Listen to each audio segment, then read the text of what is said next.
kajian sharing Rabu malam mempelajari Sirah Nabawiyah.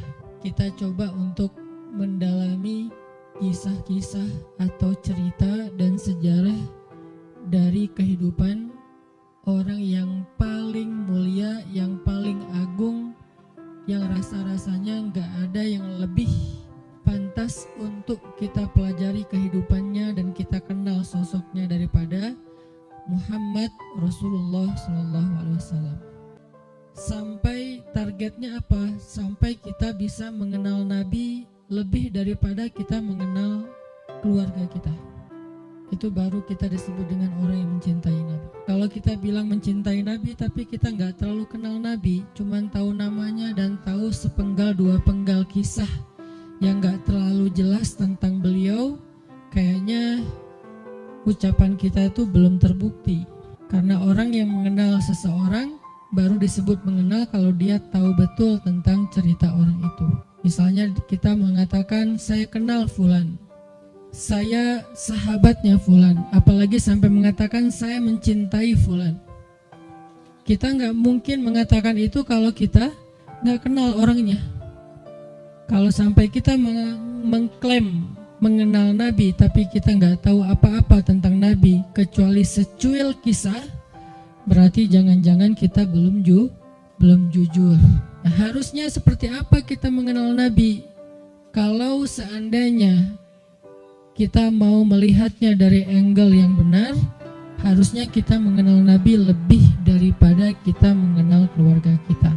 Karena ketika Umar bin Khattab datang kepada Nabi dan mengatakan, ya Rasulullah, aku mencintaimu lebih daripada apapun selain diriku, maka Nabi mengatakan, belum cukup wahai Umar.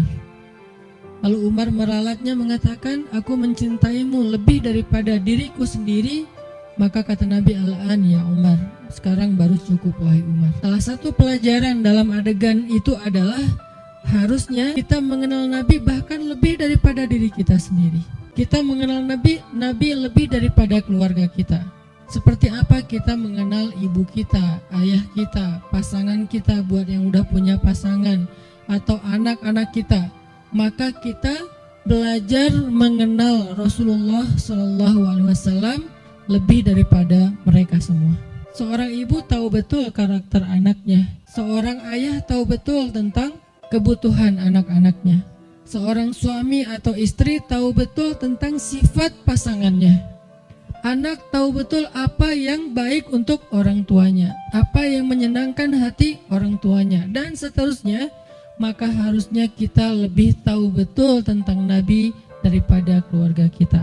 Ini salah satu goalsnya, sampai kita bisa mengenal Nabi lebih daripada keluarga kita sendiri. Dan ini bukan hanya buat teman-teman di sini, tapi juga buat saya pribadi. Sambil saya menyampaikan, karena ini bukan dari saya hanya menerjemahkan bacaan dan wawasan yang saya dapatkan, baik ketika dulu masih belajar di Al-Azhar maupun sampai sekarang karena jadi murid itu seumur hidup terus belajar ke dalam bahasa yang mungkin mudah-mudahan bisa lebih mudah kita pahami tentang sirah Nabi. Sehingga kita sama-sama nanti satu saat makin lama makin kenal dengan Nabi, makin tahu tentang Nabi, sampai bukan hanya yang zahirnya. Karena seperti yang saya pernah sampaikan, sunnah Nabi itu ada 3. Hanya dari 3 ini mungkin 2 sering dibahas, tapi yang ketiganya jarang dibahas. Ada sunnah surah penampilan Nabi. Sebagian dari penampilan Nabi hukumnya wajib diikuti, sebagian yang lain hukumnya sunnah diikuti. Artinya penampilan Nabi itu banyak dibahas, tentang jenggotnya, tentang sorbannya, tentang jubahnya, tentang sendalnya, dan seterusnya. Penampilan Nabi. Kemudian yang kedua, sirah perbuatan Nabi. Kehidupan Nabi secara zahir. Cara tidur Nabi, cara berdiri Nabi, cara jalan Nabi, sikap Nabi, marah Nabi, dan seterusnya. Sirah aktivitas Nabi, termasuk jihadnya Nabi, dakwahnya Nabi, kehidupan pribadi beliau, kehidupan keluarganya, kehidupan masjidnya, kehidupan tetangganya, kehidupan masyarakatnya, dan seterusnya. Sirah itu banyak dibahas dan sekarang pun kita sedang membahas itu. Tapi ada satu hal yang jarang dibahas, sarirahnya Nabi. Jadi ada surah, ada sirah, ada sarirah, perasaan Nabi. Apa yang membuat Nabi bahagia, apa yang membuat Nabi sedih, apa yang membuat Nabi berkenan, apa yang membuat Nabi gak suka, apa yang membuat Nabi sakit hati, apa yang membuat Nabi berkesan di dalam hatinya, gimana Nabi memaafkan kesalahan orang lain, gimana Nabi merasa, apa yang membuat Nabi malu, apa yang membuat Nabi marah. Semua itu masuk dalam kategori sarirah. Gimana Nabi orangnya sangat menjaga perasaan, sehingga paling gak suka menyinggung orang lain atau memberatkan orang lain, membebankan orang lain. Itu namanya sarirah. Kita sampai kalau bisa mengenal sarirahnya Nabi, bukan hanya surah dan sirah, tapi sampai sarirah. Karena kalau kita nggak belajar sarirah Nabi, kita hanya belajar kulitnya, yaitu yang tampak saja. Jangan-jangan semakin kita mengetahui sunnah Nabi, semakin kita jadi bikin orang nggak nyaman, semakin galak, semakin eksklusif. Bahkan jangan-jangan nggak sengaja kita semakin merasa paling benar. Padahal Nabi SAW sendiri dengan sarirah beliau adalah orang yang paling menyenangkan. Gimana Nabi jadi orang yang paling menyenangkan? Itu sarirah, bukan sirah, bukan surah. Nabi menyenangkan bukan hanya karena beliau ganteng, itu udah pastilah. Tapi banyak orang ganteng tapi nyebelin ya. Ada orang jahnya kencang di belakang.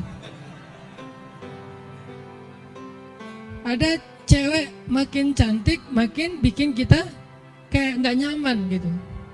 Kenapa nggak nyaman? Karena mungkin kecantikan dia itu jadi fitnah, kecantikan itu bikin dia jadi jutek atau apa.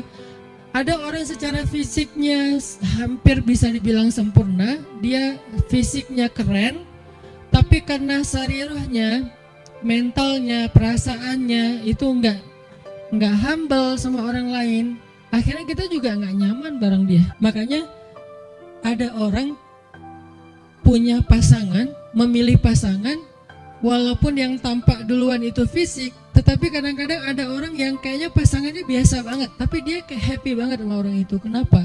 Karena cocok secara karakter.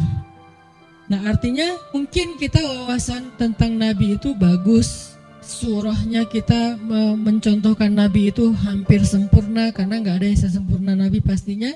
Cuman kok nggak bisa bikin orang nyaman? Jangan-jangan kita tahu banget surah, belajar banyak sirah, tapi hampir kurang aware tentang sarirahnya Nabi, perasaan Nabi. Ada hadis, ketika Nabi menyampaikan hadis itu nyaman didengar. Ketika kita yang ngomongin hadis yang sama, kok jadi bikin orang gak suka, jadi bikin orang sedih gitu. Jangan-jangan bukan teks hadisnya.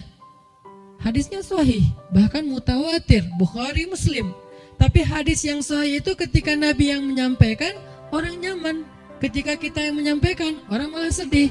Berarti ada sarirah yang kelewat, yang miss, yang kita nggak mempackaging, membungkus teks tadi ketika kita menyampaikan kepada orang lain.